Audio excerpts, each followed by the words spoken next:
it's BT with the BT Hungarian review. Let's get right to it. Hey, listen, I know it's late, but listen, I came back from Hungary to watch this GP. Listen, I know they all talked and bitch about this track. It's too small. It's a go-kart track.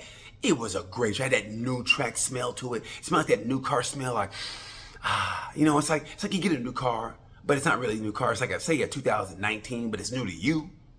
Right? You go, it smells good. Your friends go, man, that car ain't even new. You go, man, just let me enjoy it. And that's what that was. This track, it was Moto 2 and Moto 3 were great. Moto GP was okay. I mean, compared to the other two, but it was still a great race. Let's get right to it. Maximo Keyless. Maximo.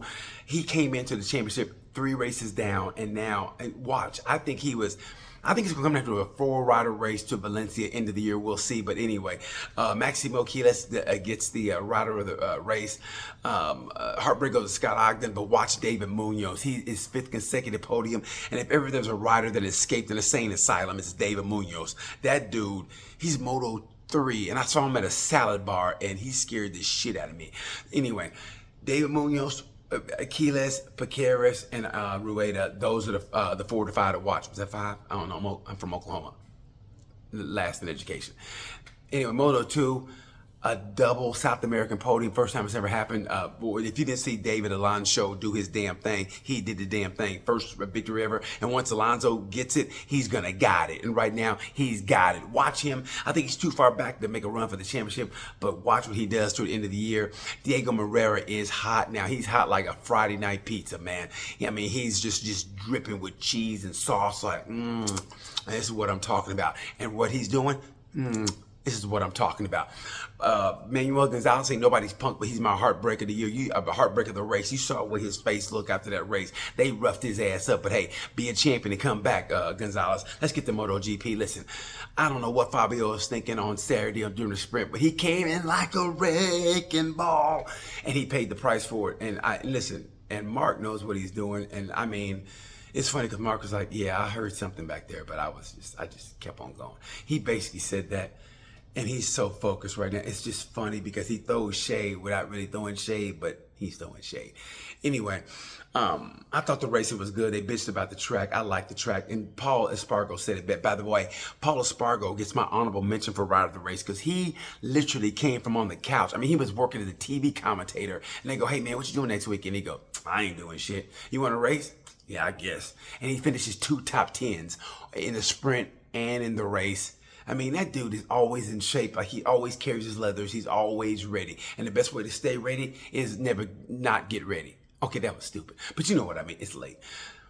Props to Paul Espargo for doing the damn thing. And people bitching about that track, Paul Espargo said it best. You know what? How about the Sachsenring? How about the Valencia? They call them go-kart tracks, and they still have great races. So, cut out the shit on that, please. I was there. The track is really not bad. Like I said, it's a pretty track. A little small, but it's nice. I like to see the grandstand. They got to work up to. I thought the crowds were nice. They really were nice. But no GP really starts off kicking ass. I mean, Coda did, but no GP really starts off kicking ass. It's got to build with the people, and they're gonna move it to the Formula One circuit, the Hungarian ring. I think in 2 years. So then we'll see. But I hope they keep coming back to Hungary. Land in Budapest. You'll have a great time. But anyway, let's get to the championship. Listen, it's Mark's to win. But let me tell you something. After Mark wins it, and come on, after Mark wins, I think it's going to free him up because the rider of the race to me goes to Jorge Martin. What Jorge Martin did, he started 16th and finished 4th. I mean, they said they couldn't pass on this race, and look what I did. I mean, which brings me to my favorite line in a rap song when he goes by Jada Kiss. It goes, when they told me I couldn't go up north when I was up north. That's my favorite line. It sounds like nothing to you guys, but it means everything to me, and that's what it meant to Jorge Martin. They said, you can't pass on this track. He started off 16th, finished 4th. I think in the first 2 laps, I think he was in 7th. I mean, great ride by him. And like I said, when Mark gets freed up, right now Mark is so focused, I don't think he's going to get in trouble. He's like a boxer, like I said, in the box, trying to stay away, trying to stay out of trouble, get his points, maybe play a little bit, throw a couple jabs, win around, finish on the podium, and then get the championship. But once he's freed up, I think the old Mark of 2000 every 2000 is going to come up because that Mark has always raced hard. It's like, it's like during Thanksgiving when your stomach's full and you can't get it out. You know what I mean, right? And it's just staying there, and maybe you have some more cranberry sauce. You go, damn. And he has some grandma's cake, front of her bundt cake, some of her bundt cake. I love a good bundt cake, right? And you're like, and then you drink like just 2 glasses of water, no ice, and you go, that does the trick, and it does the trick. And you come out and you feel slim, and you go, you know what? I can fit some more macaroni in that motherfucker. And then you get up at the table and you eat some more, and that's what Mark's gonna do. That's what I feel. I feel like once the championship's over, then he's gonna battle with Martin, because you gotta understand, man, the egos these guys have. Martin's the defending champion, and he's been hurt, no fault of his own, but he ain't gonna win. But he's still gonna show people, hey, I'm still the champ. And Mark's gonna show him like, hey, I'm still the champion's champ. You know what I mean? Champ. Hey, that's just how it is. When 2 champs get together, come on now.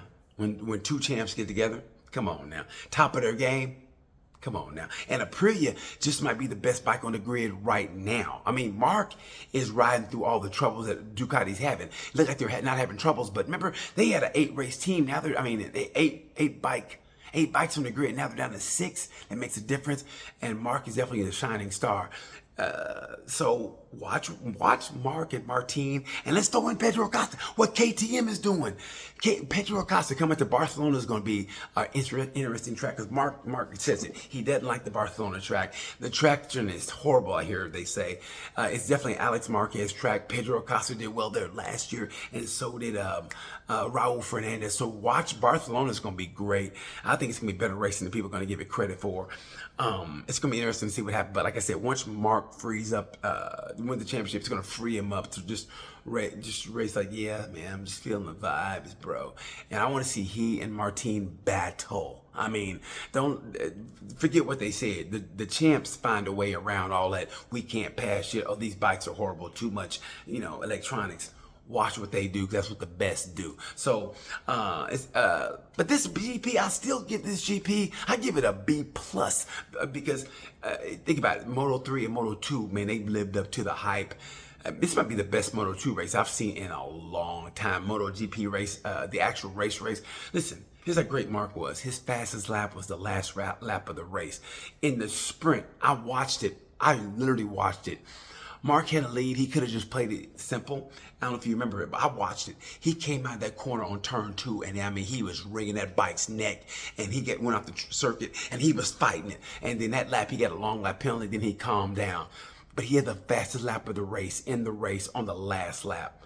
That's championship right there. That's championship. Anyway, I personally, in the future, I see a battle between Acosta, Aldeguer, Marquez, Martin, and Bezzecchi's going to be somewhere in between, and somewhere within the mix of all that.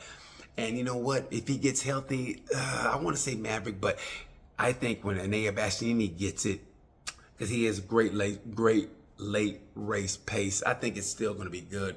Hey, and I said it before, and I'll say it again. Okay, you might bitch about GP, man, it was boring.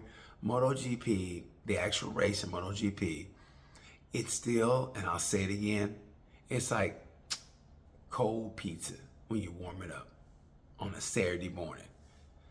It's still pizza. When it's good, it's great, and when it's bad, it's still pretty damn good. And that's what MotoGP is right now. Hey, I know Mark leads the procession, but hey, it's not like he's slowing down for these guys. They just can't catch him. But I think watch Acosta, he's getting it, and that's what the sport needs is Acosta. I love the kid. I love Bezzecchi. So racing is going to get good. I think Barcelona is going to be great to watch. Anyway, that's it. I know I didn't get too many laps in, but hey, man, it is what it is. I just want to get something out. I miss you guys. Sorry it took so long, but I was busy. Anyway, that's it. Tell me what I forgot. I love that, because you guys actually do that. I forget who it was that said, you forgot about Mir. What about, and I had to laugh because I said it and you guys do it, and I love it. I can take criticism. I'm not no politician. I can take criticism, and I appreciate you guys for watching. Watch me ramble. Yeah, I know I ramble, but like I said, if you ever go to the Balaton Circuit or just go to Hungary, go to Budapest for 2 days. It's worth it. It really is worth it. Go there. You'll have a good time. That's pretty much it. I've gone on way too long than I wanted to. It's about 4 in the morning. I gotta get some sleep. Look at these bags. Anyway, thanks for watching. Tell me what I missed, and I'm sure you're gonna tell me. Until then, bye.